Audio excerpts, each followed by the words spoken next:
Joanne Coissy qui pose cette question. Merci Madame la maire. Il découle du principe de fraternité la liberté d'aider autrui dans un but humanitaire, sans considération de la régularité de son séjour sur le territoire national. C'est très clair. Et c'est ainsi que le Conseil constitutionnel, dans l'arrêt Héroux, a affirmé avec force la portée réelle de la plus solidaire des valeurs de notre devise nationale.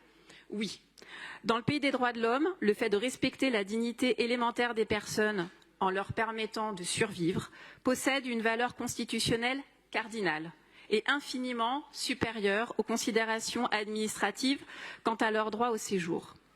C'est cette logique d'universelle dignité et de solidarité assumée qui anime l'association SOS Méditerranée, dont les objets statutaires sont clairs, purement humanitaires, comme l'a d'ailleurs souligné une décision du tribunal administratif de Bordeaux en février dernier. C'est cette logique aussi que nous honorons, que nous continuons d'honorer et entendons honorer à l'avenir par le soutien accordé par la ville de Paris, par notre Conseil, à cette association. Malheureusement, le 3 mars dernier, la Cour administrative d'appel de Paris a annulé la délibération que nous avions votée en ce sens, au motif, je cite, d'excès de pouvoir. Alors, il ne nous appartient pas, bien sûr, de contester une décision judiciaire hors du cadre qui lui est propre et qui n'est pas dans cette instance. Mais je dois l'avouer, cette décision m'inquiète et je dirais même nous inquiète. L'aide accordée à une association pour venir en aide en mer serait donc devenue polémique.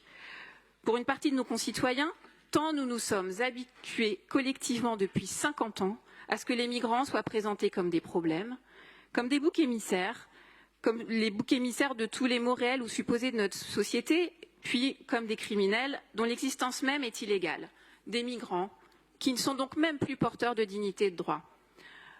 Mon groupe et moi-même espérons qu'un recours sera formulé contre cette décision et nous sommes pleinement convaincus qu'un tel recours ne pourra être que victorieux, compte tenu de l'importance et de la constance des principes fondamentaux qu'il implique, aussi bien sur le plan constitutionnel que sur le plan des engagements internationaux de la France.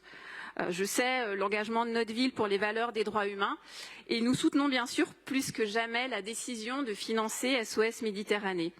Alors pouvez-vous nous dire, Madame la maire, quelle suite la ville entend donner à cette affaire? Merci beaucoup, Madame Coissy.